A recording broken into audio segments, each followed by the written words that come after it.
ఒక ఊళ్ళో గురవయ్య, గురవమ్మ అనే దంపతులు ఉన్నారు.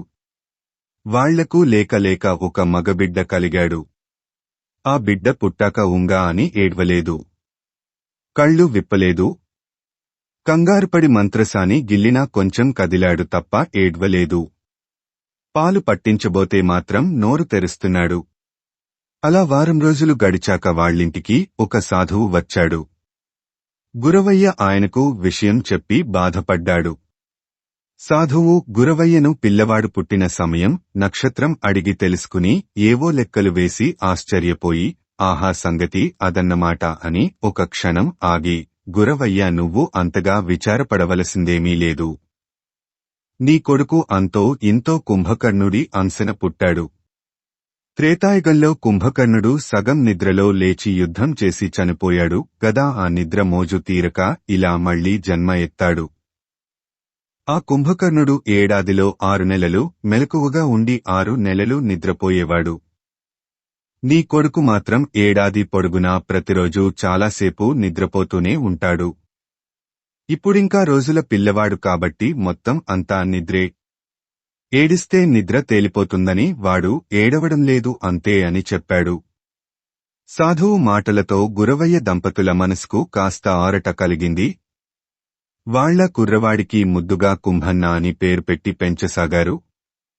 వాడు ఉదయం నిద్రలేచి కాలకృత్యాలు తీర్చుకుని పాలు ఫలహారం పుచ్చుకుని నిద్రపోయేవాడు.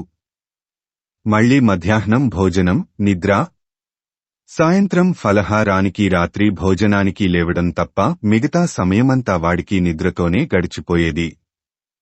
ఏ పని చేయకుండా ఆహారం మాత్రం తీసుకుంటుండడం వల్లనేమో వాడికి భారీకాయం వచ్చింది.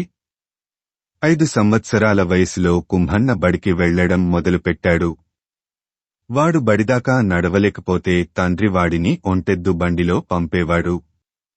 కుంభన్న బండిలో నిద్రపోయేవాడు, బడిలో నిద్రపోయేవాడు. ఈడుకు మించిన శరీరంతో వాడు బడిపిల్లల మధ్య రాక్షసుడిలా ఉండేవాడు. తీరికవేళల్లో పిల్లలు వాడి శరీరంతో ఆడుకునేవాళ్లు. అలా కుంభన్నకు 16 ఏళ్లు వచ్చాయి. వాడికి మరింత మహాకాయం వచ్చింది. కాని అక్షరం ముక్క అబ్బలేదు. కోపగించుకుంటే నిద్రాభంగం అవుతుందని కుంభన్న తననెవరేం చేసినా ఏమీ అనేవాడు కాదు. అందువల్ల వాడంటే అందరికీ ఇష్టంగా ఉండేది. గురవయ్యకు, గురవమ్మకు కొడుకు భవిష్యత్తు గురించి బెంగ పట్టుకున్నది. వాడిని మామూలు మనిషిని చేయాలని వాళ్లు ఎన్ని ప్రయత్నాలు చేసినా ఫలించలేదు. అలాంటి సమయంలో కుంభన్న జన్మరహస్యం చెప్పిన సాధువు మళ్లీ వాళ్ళింటికి వచ్చి విషయం తెలుసుకున్నాడు. ఆయన ఒకరోజంతా వాడిని శ్రద్ధగా గమనించి, నిద్ర ఎక్కువ తప్పితే మీ కుంభన్న చాలా తెలివైనవాడు. నిద్రకోసం వాడు ఎంతటి కష్టమైన పనినైనా చురుగ్గా చెయ్యగలడు. కాబట్టి వాడికి ఏ విద్య అయినా తొందరగా వస్తుంది. గత జన్మలోని నిద్రాభంగ ఫలితం కూడా ఇక పూర్తయింది కాబట్టి 1 నెల రోజులపాటు నేను వాడికి విద్యాబుద్ధులు నేర్పుతాను అన్నాడు. సాధువు ఉపాయం ఫలించింది. నిద్రపోవడం కోసం ఎంత కష్టమైన పాఠాన్నైనా క్షణాల మీదే నేర్చుకుంటూ నెల రోజుల్లో అన్ని సంవత్సరాల్లో మిగతావాళ్లు చదివిన చదువంతా ఒంట పట్టించుకున్నాడు కుంభన్న. సాధువు వాడినెంతగానో మెచ్చుకొని, ఎంతో చురుకైన వాడివి నీవిప్పుడు ఏ గురుకులానికైనా వెళ్లి గొప్ప గొప్ప శాస్త్రాలు అభ్యసించు. లోకానికెంతో ఉపయోగపడతావు అన్నాడు. స్వామీ, ఎక్కువసేపు మెలకువగా ఉండడం నా వల్ల కాదు. తమరు మహాశక్తిమంతులు కదా. నాకు కలలోకి వచ్చి పాఠాలు చెప్పండి అని సాధువును కోరాడు కుంభన్న. అలాగే నీ కలలోకి వస్తాను కాని నువ్వు భోజనం కూడా కలలోనే చెయ్యాలి, తెలిసిందా అన్నాడు సాధువు. కుంభన్న సరేనన్నాడు.